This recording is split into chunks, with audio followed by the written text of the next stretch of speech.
Oiê, aqui é a Karina Saib, no comando de mais um episódio do podcast Além do Espelho.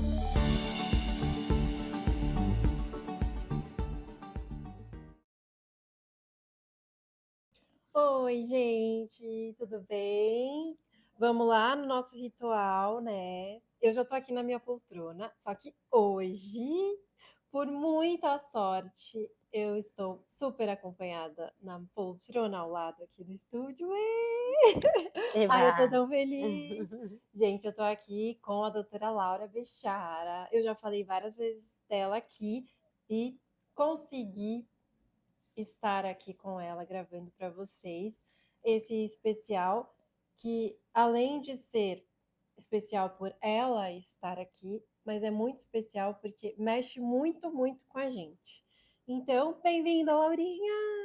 Muito obrigada! Muito feliz de estar aqui com a Oi. Karina, com essa amiga que eu amo tanto, nesse projeto que desde o começo eu acreditei bastante também. É Então, uma verdade. alegria. E Uhum. ainda mais, vocês vão ver o que ela preparou para hoje. Quando eu li, enfim, quando eu soube de qual era o nome do episódio, eu fiquei muito honrada de estar aqui para falar de um tema que eu acho tão importante, tão relevante. Então, espero que vocês aproveitem dessa conversa minha com a Karina. Sim, que é praticamente uma aula, né, Lau? Mas vamos lá. Vamos lá. Bom, podemos começar? Podemos começar. Tá confortável na sua poltrona? Super confortável. Não tem como não ficar confortável nesse estúdio, né? Para quem não conhece o estúdio da Karina, não tem como. Todas as amigas que eu já indiquei, todo mundo agradece. É um espaço realmente muito especial. Obrigada, viu? E Vamos lá. agora, por favor, nos dê a graça de aprender com você. A primeira pergunta que eu tenho para você é: olha só, o, o, o que de fato sobra da nossa infância quando crescemos? Nossa, só essa pergunta, né? Só. Básica. Então, acho que uma coisa que daria pra gente pensar, né, gente, é que a infância é o começo de tudo. Uhum. É quando a gente vai se construindo, é quando a gente inicia a nossa história. E a nossa história ela é feita das relações que a gente tem. Então, quem ensina pra gente como é, inclusive, sentir o nosso corpo, o que que é dor de barriga, o que que é dor de cabeça, o que que é tristeza, o que que é alegria, necessariamente é alguém que está ali transmitindo uma cultura, né? Então, seja nossa mãe, pai, avô, na escola, a gente vai aprendendo a como a gente interpreta esse mundo, o que são as coisas do mundo. Então, a gente começa a vida recebendo muitos nomes, né? Então, eu fico pensando na infância como um momento da gente começar a construir o nosso dicionário, o Ai, que nosso legal. vocabulário Uhum. para a gente se dizer. Então, como que eu vou dizer alguma coisa para alguém vai depender de onde eu tô, onde eu moro, como é a minha vida.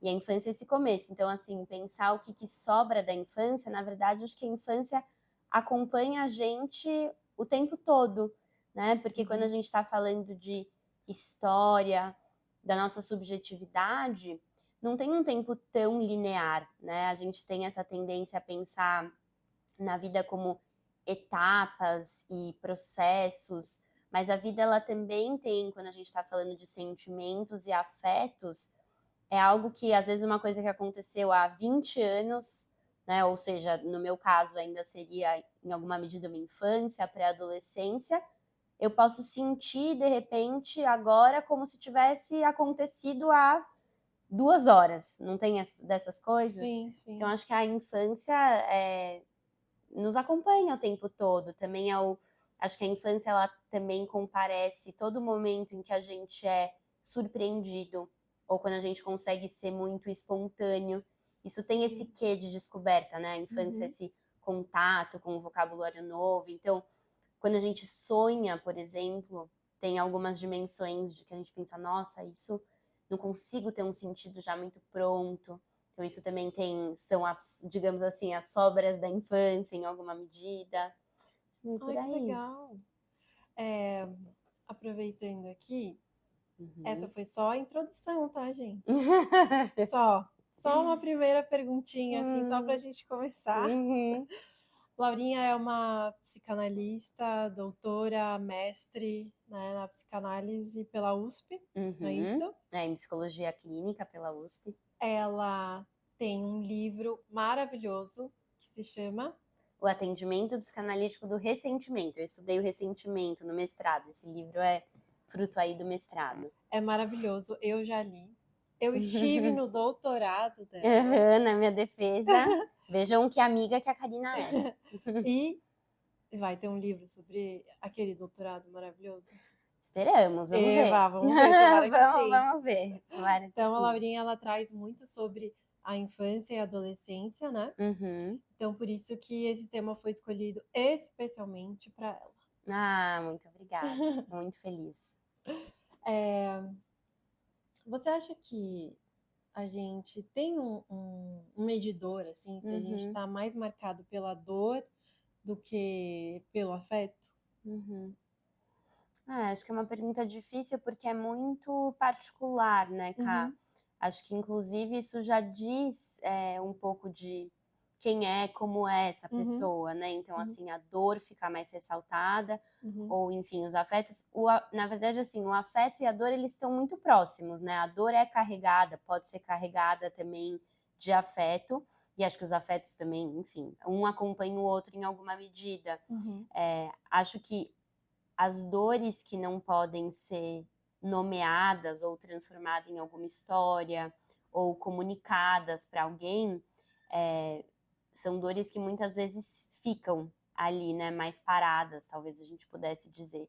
E os afetos, eles sempre circulam, né? Circulam entre Sim. as nossas relações pessoais, eles circulam dentro de nós em alguma medida, então é difícil fazer uma hierarquia, né? O que marca mais, a dor ou o Sim, afeto? difícil esse medidor, É né? difícil Então, esse medidor, mas acho que vai muito para cada um o que é difícil de esquecer, tá. né? E acho que para algumas pessoas a dor é muito fácil de lembrar ou é difícil de esquecer, Uhum. e para outras pessoas poderia ser um mecanismo completamente oposto, né? De a dor ficar completamente esquecida, como um mecanismo de defesa mesmo. Sim. Então acho que é difícil assim já saber né, de ter uma resposta única para Sim, isso. sim. É muito particular, né? Uhum. Na sua opinião, assim, quais são os sinais de que estamos repetindo padrões, assim, da nossa infância agora na vida adulta? Uhum. Você acredita que tem sinais? Ou também é muito peculiar isso, é muito Uhum. particular? Acho que assim, até pensando na psicanálise, a repetição é um dos conceitos fundamentais do Freud, né? Até o Lacan, depois, quando ele vai trabalhar conceitos fundamentais, ele inclusive escolhe a repetição. Então, a repetição, ela seria já parte do nosso mecanismo inconsciente. Então, nesse sentido, é muito difícil que não se repitam certos padrões, porque, como acho que a gente falou em relação à infância, a gente vai aprendendo e também vai se formando dentro de uma certa interpretação que a gente tem do outro, né? Certo. Então, enfim, essa relação sujeito e outro que a gente fala na psicanálise, que a gente também poderia pensar, né? O eu e o outro, pensando num vocabulário mais, até do senso comum, de como a gente pensa, essa relação ela vem com certos padrões, com certas repetições, que lógico que a gente pode mudar, né? Inclusive a análise funciona para que essas repetições possam se tornando menos iguais umas às outras, né? Porque a gente fala de repetir como se fosse igualzinho, mas cada vez que o tempo passa tem alguma mudança. Sim. E as gerações, né? Exatamente. Acho que é uma boa essa ideia também das gerações, daquilo que é transgeracional, então padrões que a gente vê se repetir, por exemplo, num núcleo familiar ou numa própria cultura, né? Tem certas coisas que vão se repetindo. Mas, assim, pensando na infância, acho que pensando nos sinais que você perguntou, acho que a gente vai sabendo os sinais quando a gente percebe que as interpretações do que o outro fez, por exemplo, são sempre as mesmas. Então, né, para dar um exemplo aqui, né, quando eu interpreto que sempre o outro quer me fazer mal. Então, independente de qual é a situação, a interpretação acaba sendo sempre essa, que às vezes pode ser uma interpretação que é carregada pela nossa história. Então, enfim, não sei, né? Se eu tive uma história ao longo da vida, ou vivi num lugar em que me fizeram muito mal, é claro que eu posso ter uma, digamos assim, uma leitura enviesada do mundo Sim. que leve para isso. E Sempre aí, vai achar que tudo é nesse ruim. sentido, acho que os sinais que ajudam é ver se a história está se repetindo, né? Uhum. Também pensando num vocabulário meio senso comum, que a gente usa às vezes, né, de o fulano que tem dedo podre, Ah, né? sim. Que a gente usa. Então, É um assim, padrão, né? tem um padrão, tem Aham. uma repetição. Sim. Ou, enfim, toda vez que tá perto de alguma coisa que eu desejei muito, eu fico com dor de barriga, sei lá, Uhum. enfim, tem coisas aí que podem aparecer, né? Tô aqui me mexendo na cadeira, gente, Fica se vocês tranquila. ouvirem alguma coisa, mas tem coisas que podem se repetir. Sim. Isso também cabe, por exemplo, uma criança Uhum, que viu um relacionamento uhum, dos, dos pais, ou enfim, uhum, dos responsáveis, uhum, não que não era bom, ou com agressividade, ou alguma coisa uhum, assim.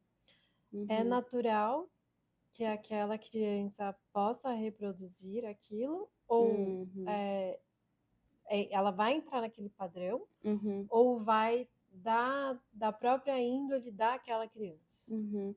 Então, acho que aí também é muito particular, porque a gente poderia pensar tanto em, sim, em alguns casos, uma repetição de um padrão, por Uhum, exemplo, vamos supor que a maneira que o amor foi transmitido veio uhum, junto com muita agressividade. uhum, E aí, enfim, isso se repetir para a pessoa, as escolhas inconscientes, né? Não uhum, que necessariamente as pessoas façam escolhendo isso conscientemente, uhum. mas que isso se repita.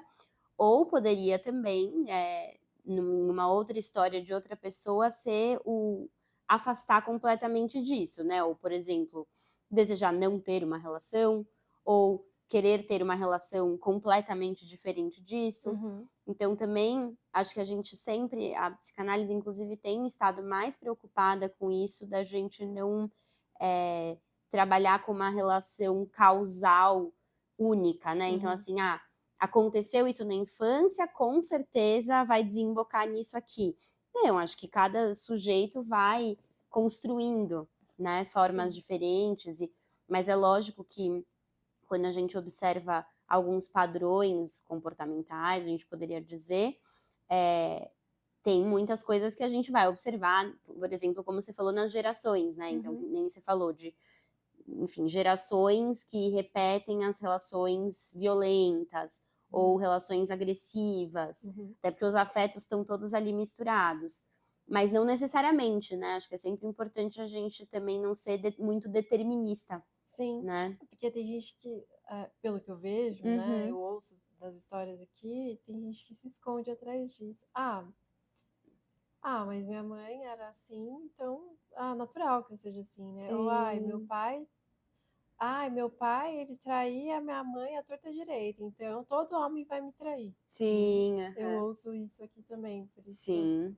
então, É acho que às vezes as interessante, pessoas até se escondem atrás disso com para certeza. não darem de frente, né, com o Uhum. problema. E é muito difícil se transformar, né? Nossa, com certeza. Eu gosto de uma passagem que o Freud ele vai dizer, depois eu precisaria ver exatamente em qual texto que é, mas de que a gente tem muito menos liberdade, né, no psiquismo do que a gente gostaria, digamos assim, né? Tô Sim. mudando um pouco né, exatamente a frase do Uhum. Freud, mas é interessante para a gente poder pensar que a gente tem uma liberdade peronomútil, né? Então, Sim. assim, as nossas escolhas podem ser, lógico, conscientemente, a gente vai tentando transformar, mas tem uma força, uma dimensão inconsciente que, para de fato ter uma mudança ali, a gente precisa de muito trabalho, né? Muito Uhum. trabalho de elaboração, Uhum.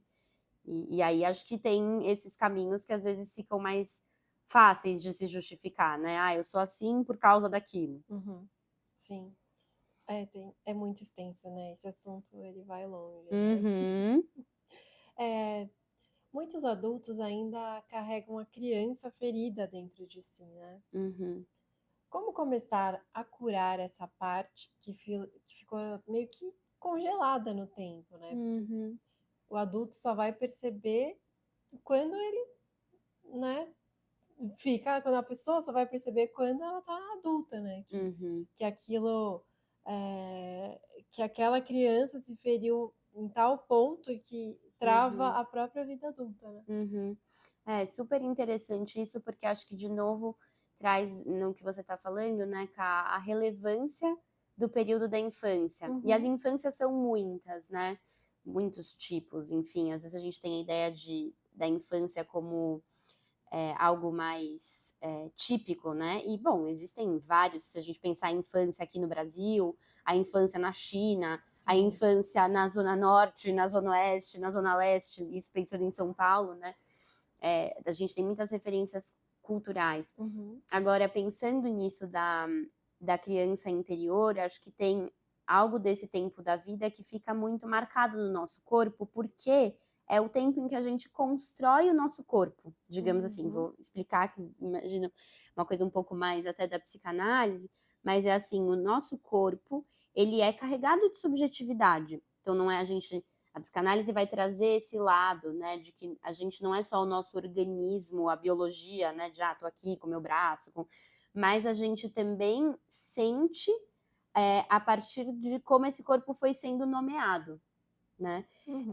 Nesse sentido, acho que tem algo do infantil que é muito importante, e aí voltando, né, para o que você falou da criança ferida, que seriam, digamos assim, algo nesse tempo que teve ali algum trauma, situações que acontecem para todo mundo, né? Então, assim, todo mundo é uma criança ferida em algum sentido, porque é, teve algo ali que aconteceu e que fugiu do Uhum. que era esperado, em Uhum. alguma medida.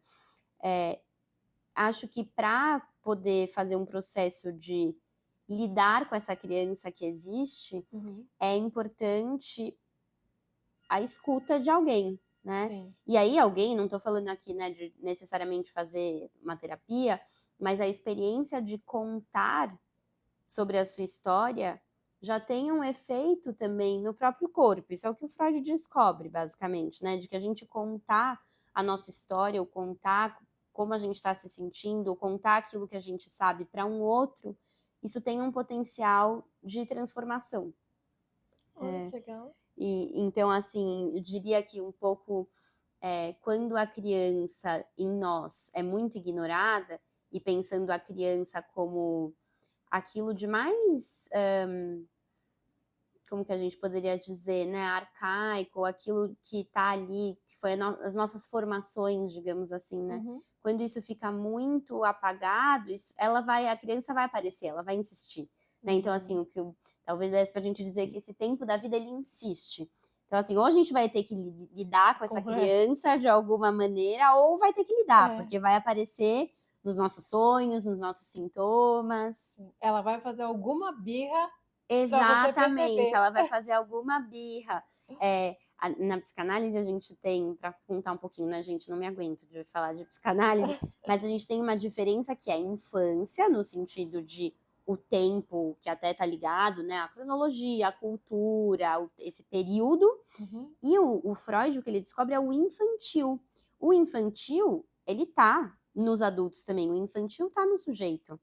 E o infantil é aquilo que, bom, tá desde, digamos assim, né, e que é onde tá o inconsciente para a psicanálise, que é aquilo que tá desde sempre, né? Desde que um sujeito é formado, constituído, a gente tem ali um inconsciente que também que também nasce, né, digamos assim, que Sim. também tá ali. E aí, isso que eu quero dizer quando você fala, né, a criança ferida, me faz pensar um pouco no infantil, que também insiste, independente da idade. Sim. Ai, que legal isso, né? Existe uma idade emocional que as pessoas estacionam? Hum. Existe isso, assim? é, Você acha que essa idade emocional que impacta nas escolhas futuras da pessoa? Uhum. E você disse, quando você fala idade emocional, o que você está pensando, Eu assim? penso assim, se existe alguma fase da vida adulta, Uhum. ou faixa etária, Uhum. que a pessoa fica estagnada, assim, emocionalmente, é como se Uhum. ela.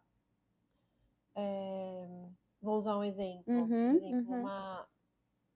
eu tenho uma cliente outro dia que falou Uhum. assim pra mim: ai, eu tô com 45 anos e eu não consigo mais tomar decisões.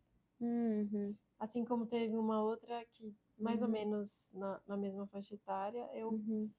os meus relacionamentos não dão certo, Uhum. eu congelei óvulos e é como se a minha vida tivesse parado. Tá. Uhum. Existe uma faixa etária que para Uhum. o emocional, assim, que a pessoa meio que trava na vida, Uhum. Uhum. é meio que a crise da Uhum. meia-idade, ou Uhum. isso é balela?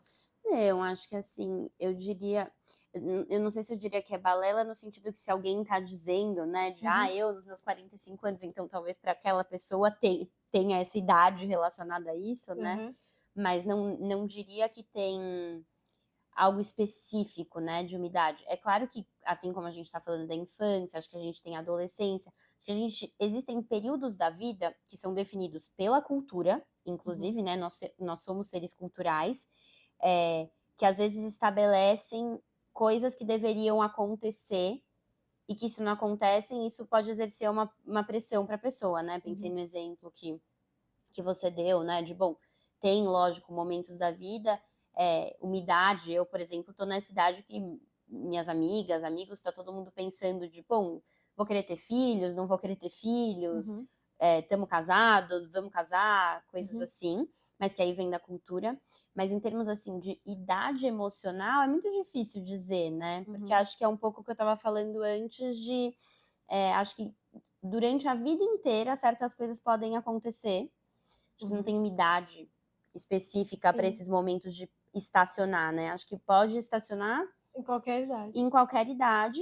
Acho que o que dá para dizer é que na cultura existem momentos da vida cruciais e, por exemplo, é claro, né, que a gente dá para pensar, assim como na adolescência a gente tem uma transformação do corpo muito grande que necessariamente vai exigir elaboração, né? De Uhum, bom, antes, para dar um exemplo que eu até dou na tese, mas uma menina que está ali numa transição para adolescência que antes não se incomodava com homens olhando para ela e de repente começa a andar de ônibus e vê que os homens já olham para ela de outra maneira. uhum, Então aí tem um momento de elaboração, né? Um momento é uma idade que a gente poderia dizer que uhum. vão ter transformações. Sim. Outra coisa que me fico pensando é um momento da vida, por exemplo, num processo de envelhecimento, de alguém se olhar no espelho e ter dificuldade de se reconhecer, Uhum, né? sim. Então, acho que existem, só para dizer que talvez tem momentos de idades Uhum, que tem essas situações de uma transformação do corpo,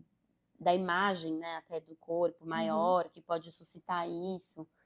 E a cobrança da sociedade por Sim, padrões, né, estéticos, mulheres de cabelo com branco, certeza. né, Uhum, mulheres uhum, que têm que estar com o corpo daquele jeito, o que é, né, uhum, essa imagem perfeita para aquela idade, o que é, né, a imagem para aquela uhum. idade, é isso que é tão Perfeito. padronizado e que a gente tenta lutar tanto contra, né, Uhum. principalmente É. a gente que cuida da beleza de outras pessoas, né? É sempre Uhum. tentar mostrar, olha, Total.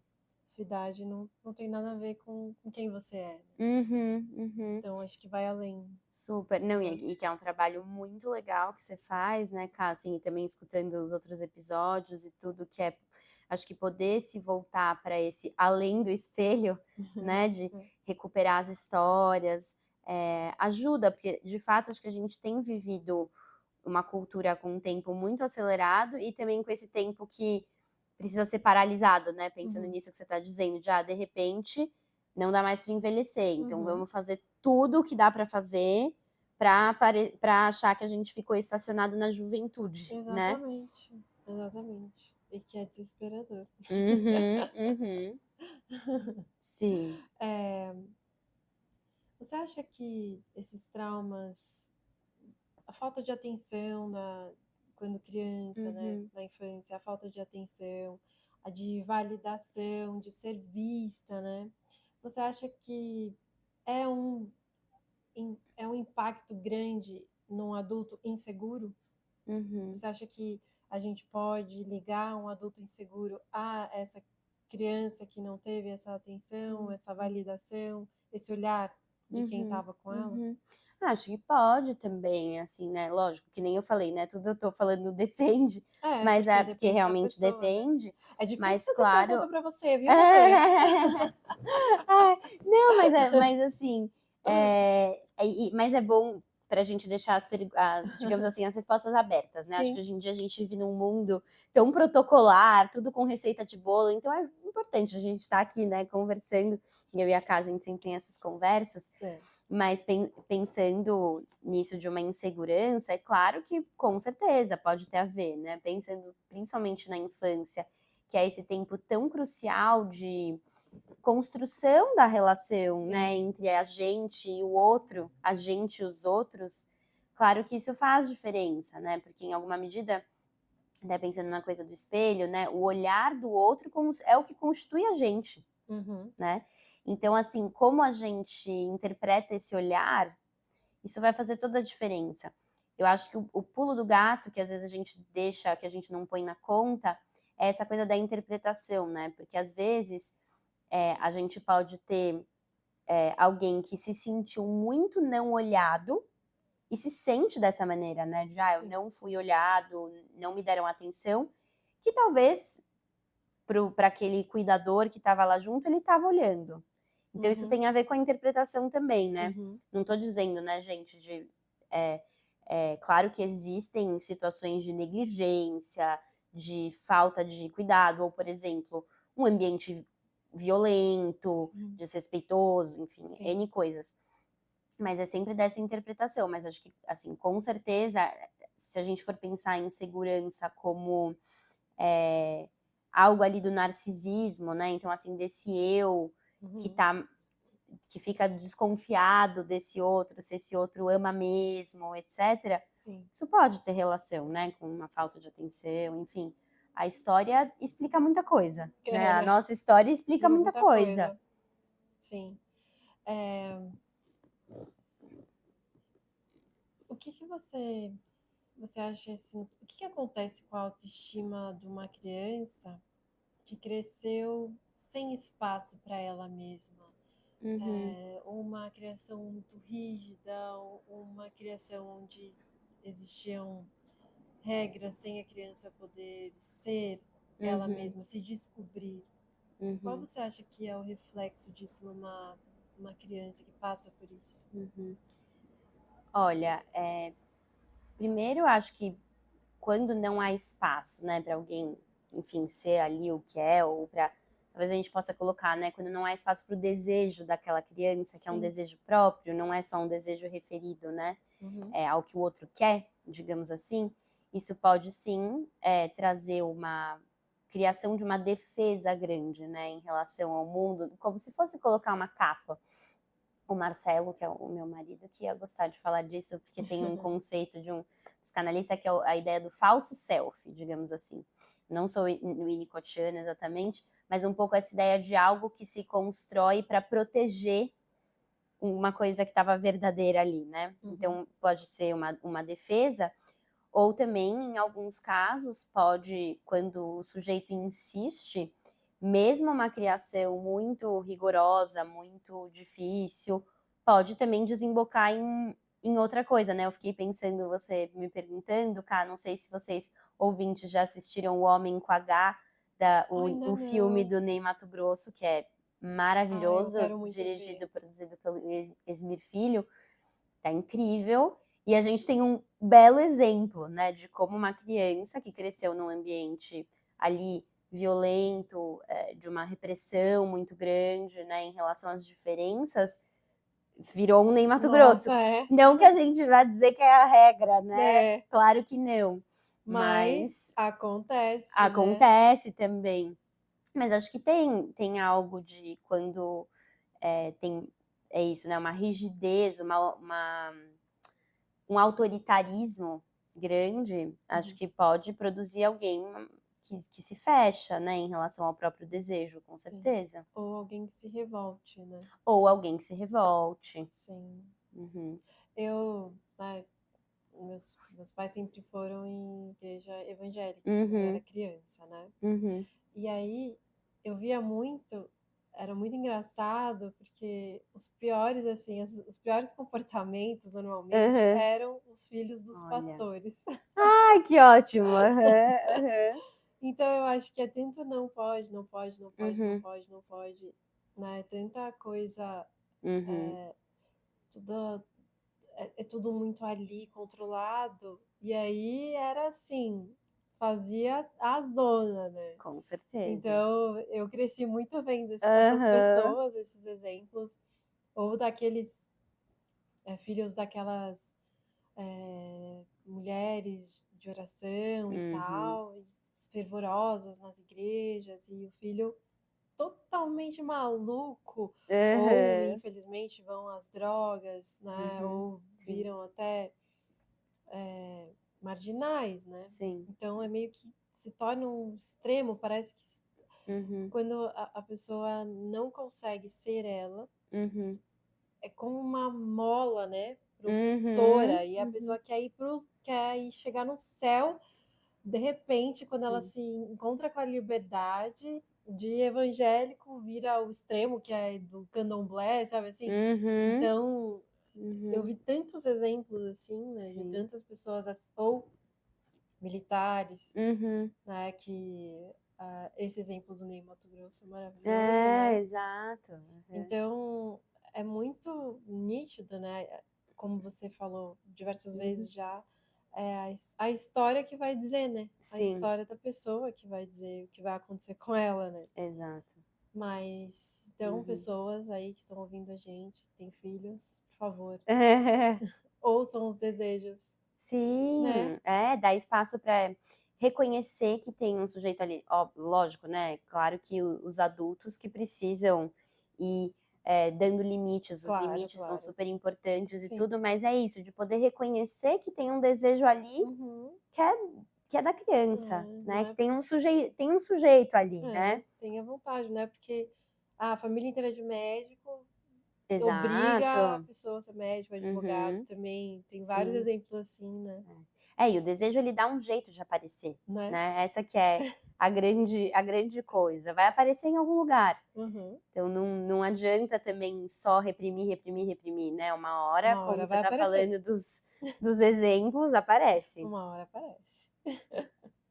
É, você no seu consultório, assim, você percebe que as pessoas têm medo de tocar no passado, têm medo de Hum, encarar esse passado, de tocar na infância, com medo da dor? uhum. É boa, bem boa essa pergunta, Ká. Eu não sei se eu diria também, pensando que eu atendo muita criança e Ainda, adolescente, né? É, então são eles estão crianças nesse ainda. momento, mas Uhum. pensando sim nos adultos, acho que hoje em dia tem uma abertura maior, né, Uhum. para se dizer, até essa ideia de terapia, né, Uhum. que, puxa, se a gente pensar na nossa geração, Ah, não imagino. lembro, né, de pessoas na adolescência ou na infância que falavam, né, acho que hoje em dia a gente foi quase para um extremo oposto, que é um pouco de banalizar, né, essa É. coisa de achar que a terapia vai fazer milagres, Milagre né, as é. pessoas falam, precisa de uma terapia, enfim, É. foi para outro extremo, mas não sei se eu vejo tanto esse medo, Uhum. mas é claro que acho que tem fatos da vida, né? Quando a gente está falando de traumas ou Uhum. pensando em violências sofridas, Uhum. penso muito, né, no caso das mulheres, que, enfim, quando vivem um abuso ou alguma Sim. história que é difícil de reviver, né? Uhum. Também existe essa experiência que quando a gente decide contar para alguém, e principalmente numa situação como uma análise ou uma terapia, tem uma dimensão que é contar é reviver, Uhum. em alguma medida, isso. Mas a nossa esperança e a nossa ideia é que justamente é um reviver de forma diferente, Sim. né? Por isso que é possível uma elaboração, né? Uhum. Mas acho que é difícil, sim, mexer no passado. acho que principalmente, né, Ká, fico pensando que quanto mais o tempo passa, talvez mais difícil seja em alguma medida, Sim. né? Vai doer, né? De qualquer jeito vai doer, exato. né?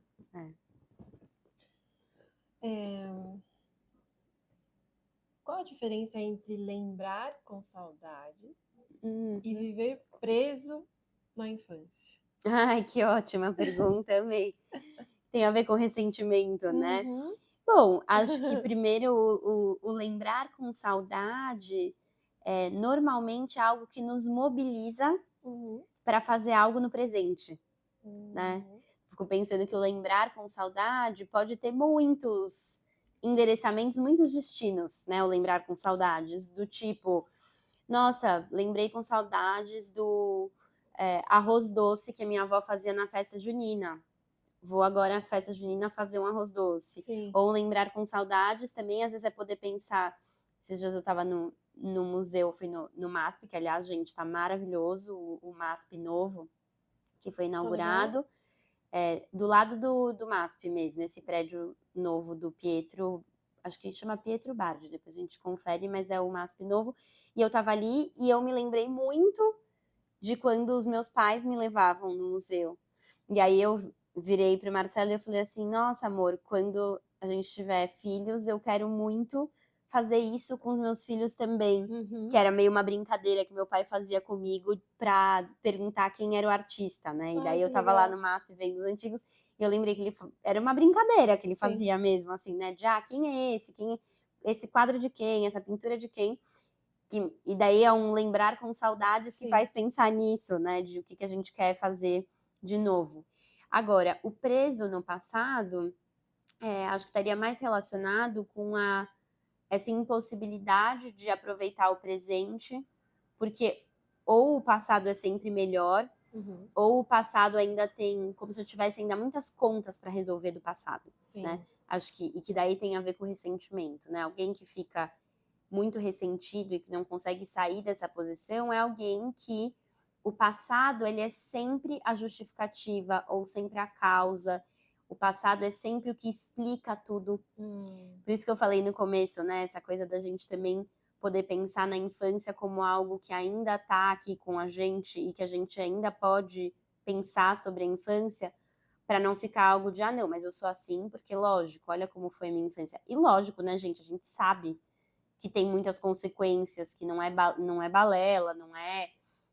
mas é assim, o que a gente vai fazer com isso? Né? Que é exatamente a proposta um pouco da psicanálise, né? O que você vai fazer com aquilo que fizeram de você? Que, enfim, não só da psicanálise, né? Acho que muitos falam.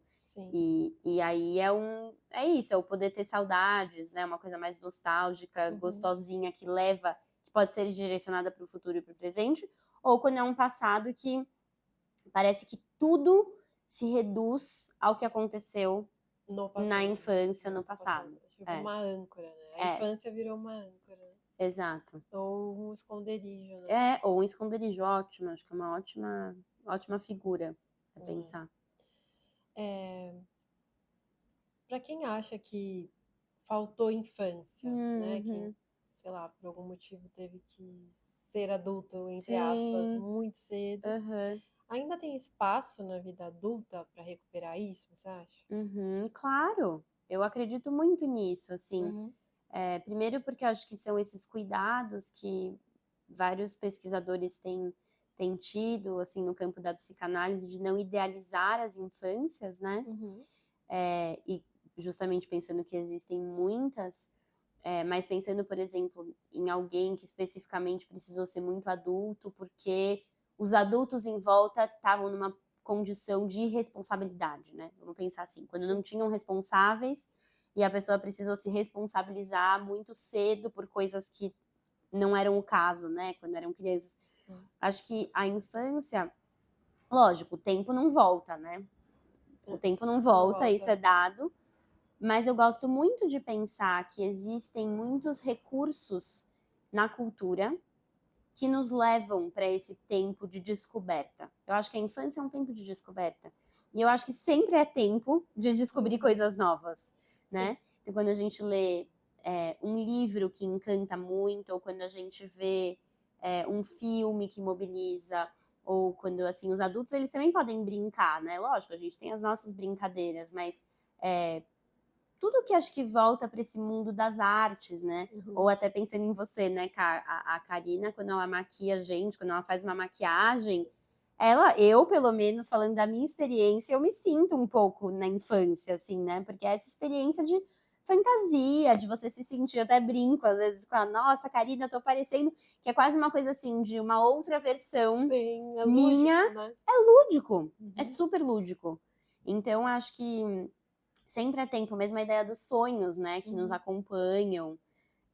Então, acho que sempre é tempo para trazer isso que é da ordem do espontâneo, isso que é da ordem do encontro com o outro, porque a criança, né, ela tem uma abertura para o outro muito maior que o adulto. Esse é o grande, que me parece, assim, o grande privilégio da infância, porque é um privilégio que também traz as dores fortes, Uhum. né, que nem você falou, mas é um momento muito genuíno de encontro, né? A criança se deslumbra com coisas que a gente já está muito enrijecido. Então, acho Sim. que um adulto que não está tão enrijecido Consegue se conectar. consegue se conectar. Ah, isso é muito bom, né? É. Uma pergunta que eu já fiz, né, nas nossas conversas de amiga, Uhum. mas gostaria que você deixasse registrado aqui, porque eu achei muito interessante essa resposta, que é: Ah, com qual idade a autoestima começa? aham. Desde sempre, né? Acho que é isso, assim. A autoestima, ela tem a ver com, bom, é bem o narcisismo mesmo, né? Que a Uhum, gente fala na psicanálise, mas a autoestima, ela começa assim que o eu começa.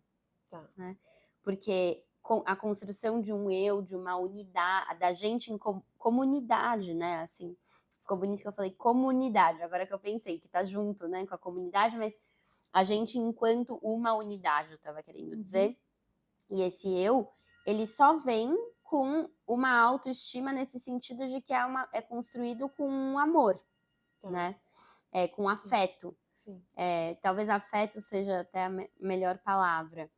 E então a autoestima é algo que tá ali desde o momento em que, bem lá na primeira infância, enquanto bebezinhos, começa-se a ver uma diferenciação entre eu e outro. Na hora que tem um eu e outro, uma autoestima começa a se construir, né? E, Uhum. e é interessante porque a gente é difícil, não dá para pensar numa autoestima sem o outro, É, né? tem. Mesmo que seja auto, que é eu, né? O Uhum, autorreferido, enfim, ela necessariamente passa pelo olhar do outro, pelo desejo do outro, pelo uhum, afeto que vem do outro. Então, desde sempre. Por isso que até essa ideia, né, de amor próprio, etc., que é super interessante, porque é lógico que à medida que a gente vai crescendo, se tornando adulto, a gente passa a prescindir tanto o tempo todo, né, do olhar do outro. Claro que a gente ainda precisa, mas é diferente de alguém que ainda está começando, né? sim, sim. É E um tem pouco por aí. sempre autoestima, então sempre tem um comparativo. Sempre tem em alguma medida sim, né? Sempre tem. Não tem muito como escapar, né? É. Assim, a gente precisa dos vocabulários externos, da Uhum, cultura. uhum, Não tem. Acho que o que a gente vai percebendo, que inclusive você falou, né, de consultório, etc., o que a gente vê na clínica é que existem comparativos que às vezes levam a muito sofrimento, né? uhum. Quando é um comparativo muito rígido, né, muito firme ou muito autoexigente, daí a gente vê mais sofrimento. Uhum. Mas algum tipo de comparativo Sempre vai existir. sempre vai ter, porque o eu é um outro já, né? É. Assim. Então tem É, isso. você, dentro da sua experiência, principalmente atendendo crianças e Uhum. adolescentes, tem alguma coisa assim que você mais fala para eles em relação à autoestima? Hum. Existe alguma coisa assim que você pegue no ponto sempre, mesmo uma criança ou um Uhum. adolescente, prestar atenção na autoestima desses novos seres? Uhum.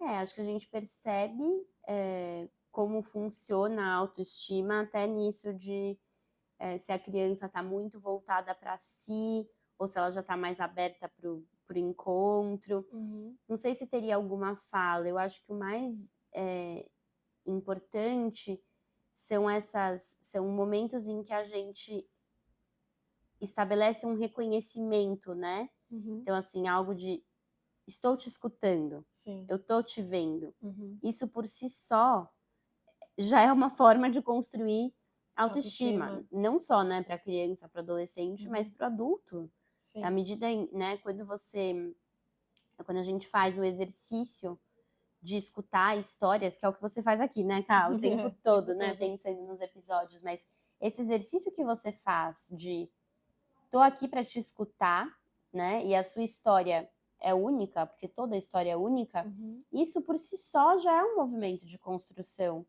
né, de autoestima, porque o que é maior, né, o que pode ser uma autoestima maior do que a experiência de você ter um lugar, né, de você ser olhado, de você ser escutado. Sim. Eu acredito muito que essa profissão, né, de vocês, ela tem uma grande importância, principalmente nessa geração de agora, né, para serem adultos num outro patamar, né? Porque eu acho que hoje em dia tem muita influência, né? Dentro das mídias sociais, falando nos comparativos, Sim. né? Tem tanta coisa, a criança e o adolescente tem tanto acesso hoje, né, do que era, sei lá, 10 anos Perfeito. atrás, que eu acho que vocês são fundamentais para essas crianças e adolescentes de hoje serem adultos melhores, menos inseguros, você não acha? Eu acho que assim, é difícil a gente pensar na terapia como uma prevenção, né? Acho que inclusive muitos pais têm um pouco essa ideia, né? De, já vou colocar na terapia porque vai ser uma prevenção. Pra ver se não fica doido. Pra ver se não fica doido. Mas assim, prevenir de sofrimento é Não da tem ordem do como, né? impossível, porque a vida por si só vem, né? Com sofrimento, vem com encontros difíceis também. Mas eu concordo com você quando você diz que a gente vive um tempo em que os comparativos são muito mais fortes. Nesse sentido que é difícil a gente não pensar nas redes sociais, por exemplo, né? Então, uma coisa é quando a nossa comparação eram as outras 15 meninas da sala, Exatamente. ou tipo 30. Outra coisa é hoje em dia que você tem, enfim, adolescentes jovens que podem ter 50 mil seguidores. E aí isso é um outro patamar que a gente está reconhecendo agora, né? Que a gente está entendendo agora como as redes sociais funcionam. Eu acho que eles mesmos já vão construindo estratégias, então tem o PVD, né? A coisa do Instagram privado, etc. Para se resguardar um pouco disso, que eu já acho um movimento interessante. Mas a gente vive tempos de uma exposição da vida, né? Antes era, sei lá, quem tava no Big Brother que a gente via. Hoje em dia, muita gente, é uma coisa muito seletiva, muito. Então, eu acho que hoje, acho que a análise, né, a terapia pode ser um espaço interessante nesse sentido de uma experiência de se escutar, de uma experiência de ter um contato com a diferença, com o outro, porque hoje, inclusive, eu estava escutando um podcast falando sobre IA, se terapia pode ser feita por IA, lá do assunto da Natuzaneri, com um psicanalista bem interessante, que é o Paulo Bir, e ele fala uma coisa que acho que tem a ver com isso, que é o terapeuta, o analista, ele pode sempre surpreender o paciente. E um pouco da nossa função é se surpreender com aquilo que o outro está dizendo. E aí, à medida que a gente se surpreende, o outro também se surpreende. E aí é a experiência do também, né, pensando no adolescente, na criança, dele se escutar. Com algum efeito do outro, né? Com algum efeito que ele recebe daquele outro. Então, acho que esperaríamos, né, que pessoas que têm aí, que podem, né, têm esse privilégio de de receber uma escuta nesse tempo da vida, a gente poderia esperar que teria uma abertura para o outro, né, uma abertura para o diferente, que acho que a gente vive tempos bem difíceis em relação a isso, né? E infelizmente, né, a gente tá chegando ao fim do nosso episódio. Passou muito rápido. Nossa, gente, essas perguntas da Karina, é isso, dava pra gente ficar 5 horas 1000 horas falando aqui. falando. Queria que você falasse assim para esses adultos que estão ouvindo, Uhum. o que fazer para tocar nessa criança, sabe?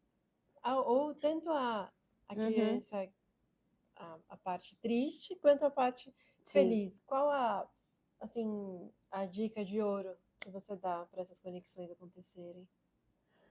É uma pergunta difícil, mas eu diria de poder entrar em contato com coisas novas, né, em Uhum, alguma medida. Acho que uhum, tem isso. E eu sempre gosto de pensar na literatura e nas artes como uma saída para mudanças, né? Então, sim. acho que o que eu diria como dica de ouro seria um pouco de não naturalizar ou automatizar tanto a vida. Né? Acho que o que a gente aprende com as crianças e com os adolescentes, e que me encanta muito, é esse potencial de ser curioso, de descoberta, de pesquisar. Acho que quando a gente fica muito enterrado, digamos assim, né, Sim, por uma rotina, enfim, porque a vida é difícil, né? A vida adulta é dura, enfim, a gente é isso, sim. né? Precisa batalhar, trabalhar, fazer muita coisa. Desafio. Muitos, desafios, lidar com várias coisas, né? Com Uhum. filho, com os pais envelhecendo, é muita coisa, É, né?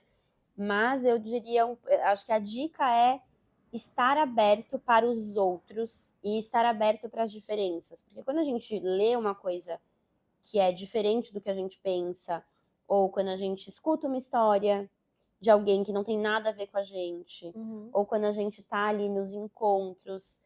Eu sou muito fã de pensar a cultura como a nossa grande cura, sabe? Quando eu digo cultura é isso, assim, né? Não a cultura que tá ali escolhida por nós, do uhum. tipo o algoritmo que manda a gente ver e ler certas coisas. Sim, Não, a cultura que é isso, que a gente vai numa livraria e pensa ali num livro diferente para ler.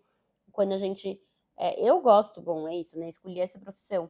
Mas eu gosto muito da experiência de conversar com pessoas que às vezes estão ali num encontro ocasional, né? Então, sei lá, eu tô numa fila e vou falar alguma coisa com a atendente, ou de ter essa abertura para o outro. Eu acho que sim, isso faz a gente se redescobrir sim. bastante. E aí se conecta consigo mesmo. Escutar podcasts. Eu acho podcast uma É invenção muito legal, né? muito legal, Muito muito legal, legal. gosto Quando eu bastante. escuto, né, os seus episódios com mulheres diferentes, ou você contando histórias de mulheres, isso é enriquecedor, né? A gente se identifica, a gente também se diferencia. Sim, Acho que isso sempre um aprendizado, né? sempre é um aprendizado.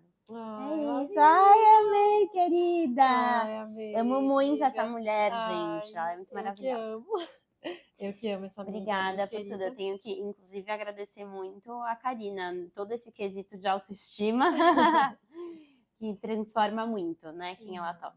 É Obrigada. isso. E eu agradecer muito a É. você pelo seu apoio desde da ideia do podcast. Inclusive, o primeiro episódio eu agradeço e eu falo dela, porque o primeiro episódio foi escrito por ela, Não, não foi inclusive. escrito. Foi. Imagina, fiz uma revisãozinha. Na revisãozinha nada, é a gênia, Fiz uma tá? revisão.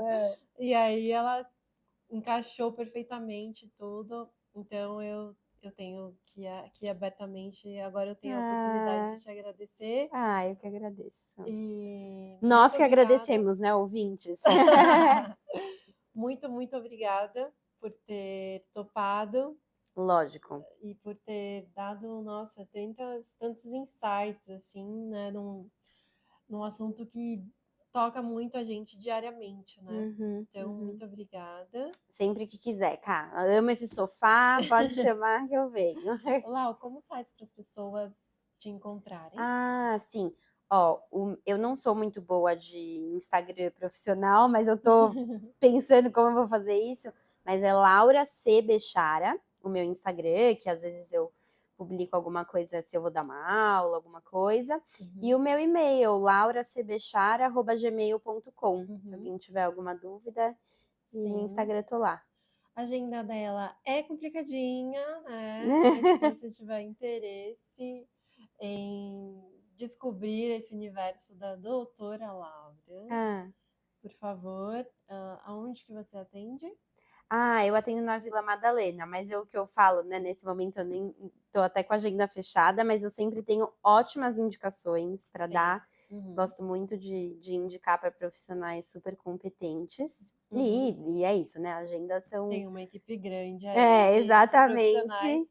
que podem atender, então eu tive esse privilégio Uhum. de ouvir você e de ter tido essa aula sobre o que sobrou da infância na nossa fase adulta. Que inclusive é isso, a Karina é tão sagaz, né, tão querida, que eu falei para ela que tem um livro famoso, um livro importante de uma psicanalista francesa, que inclusive o nome é O que Resta da Infância. E claro que a Karina nem sabia, porque é super específico, enfim, uma psicanalista lacaniana. Mas olha como ela faz boas perguntas. Obrigada, Lau. E para você que ficou com a gente até agora, manda um coraçãozinho aí pra gente. Se você quiser mandar sua história, alguma pergunta, a Laurinha dá uma lida, responde Exatamente. dentro do que Com o ela maior prazer. puder. E se alguém quiser saber um pouquinho mais sobre a gente, também vai lá no @Karina Saib ou @Estúdio Karina Saib. Então, beijo, beijo. Um beijo, gente. Um prazer estar aqui. Obrigada e até o próximo episódio. Até.